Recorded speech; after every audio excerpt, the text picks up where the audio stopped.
We're going to retread some old ground here today, because that's worthwhile sometimes. And the old ground I'm referring to is overcoming sin in life. We've covered that before on Sundays, because there are multiple ways of going about that.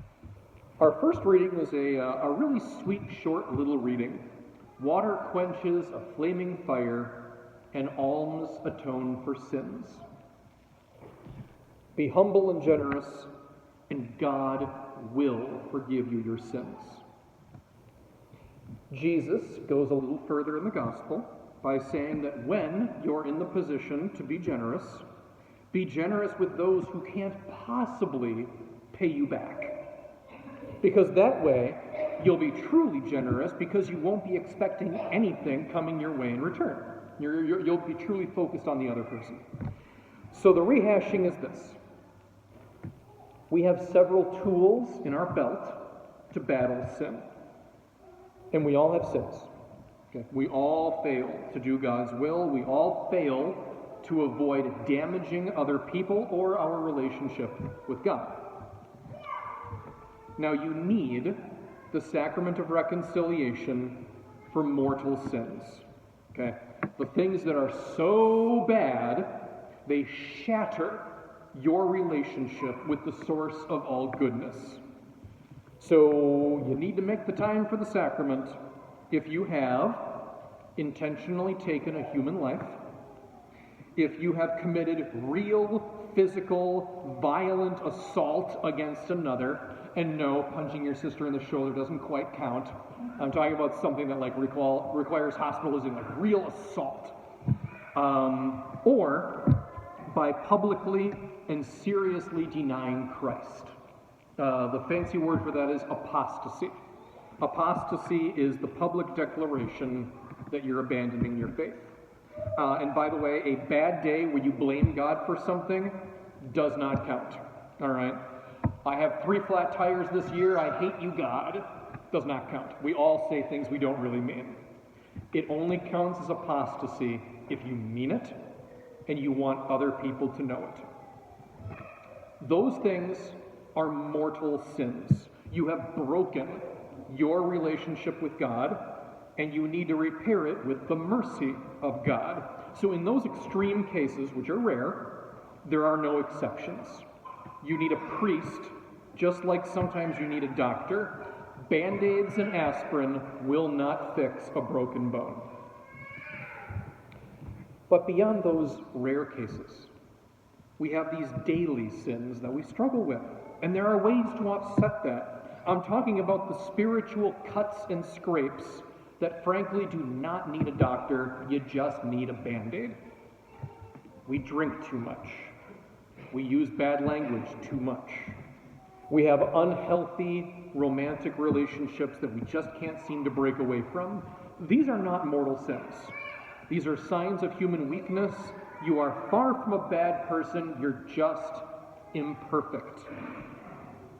So what do you do with that? How do you deal with being an imperfect human being that makes mistakes and has flaws? Well, that is the time you use the tools and the wisdom of your faith. Live a humble, simple life of gratitude. Forgive others for what they've done to you. Pray. All of that counts. All of that remits sin. But to get into our readings today, the other huge offset of sin is generosity, giving alms. And by the way, you all did great last week. Okay? We apparently raised just shy of $5,000 for Nicaragua between all 3 masses.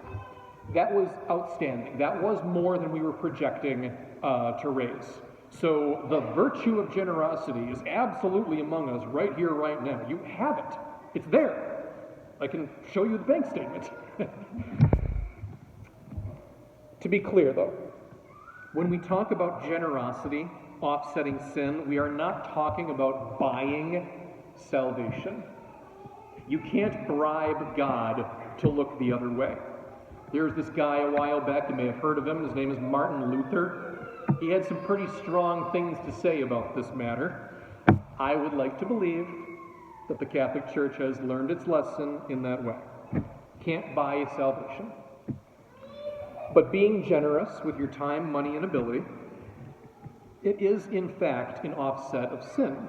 Because most sin, I'm talking the vast majority of sin, is the result of selfishness and pride. I think 9 sins out of 10 have their basis in pride. We are at our worst when we think of ourselves first and other people second. Generosity offsets sin because it's the opposite attitude. Generosity is about doing good for others at your own expense. So think about that gospel message one more time. Invite people who can't possibly pay you back. That's true generosity because self-interest is simply not a factor. My family does this thing. Some of you probably do this too.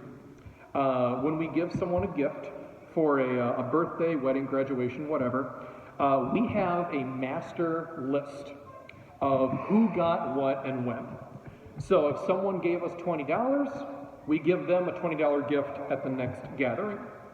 If the oldest sibling of a family got $50 for their graduation present, then every other sibling will get $50 when it's their turn, and so on.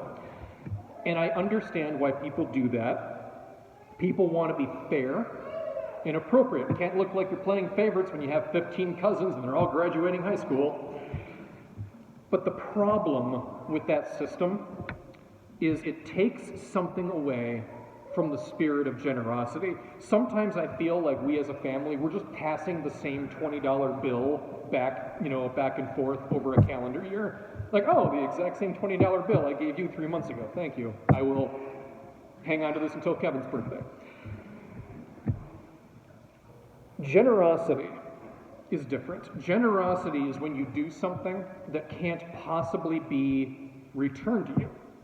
So the best example I could think of, thinking about a happy memory about generosity, 10 years ago, my family and I, we were vacationing in northern Minnesota, doing a thing, and Bishop Hying was being ordained bishop at the cathedral in Milwaukee. So I needed to leave our vacation time early because I really wanted to be there for that ordination. And still being a seminarian, I was not free to drive my car all the way to Minnesota and back. So what we did was we chartered a little flight from the Brainerd Airport, if you all know Minnesota, and I'd get there just in the nick of time, and one of my classmates would pick me up from the airport. So we get up that morning, my dad and I, and we drive to the Brainerd Airport, and wouldn't you know it, we're late for boarding by 5 minutes, and I'm not allowed on the flight. And I'm sure you could see heartbrokenness on my face as I just went ashen, just fearing that I was going to miss an ordination for a man I truly love and respect. That was just devastating. Well, you know what my dad did? He got us both in the car, and he drove me all the way to Minneapolis so I could make my connecting flight, which I did make. By the way, that story did have a happy ending. But that was amazing generosity. My dad was on vacation, and he spent approximately 6 hours of that in the car, 3 of which alone in the car. You know, that's the sort of thing, I have virtually no chance of repaying him that act. Because even if I paid him for his time and his gas money and the price of the flight, that still wouldn't account for what he did for me. If you were in that position, how many people in your life would you do that for? You're on vacation, your time is your own, and you would sacrifice 6 hours to drive someone in their hour of need. I would like to believe that your answer is not 0. I wouldn't do that for anybody. But I have a hunch that most or all of us, that list would be remarkably short, because that is wildly generous.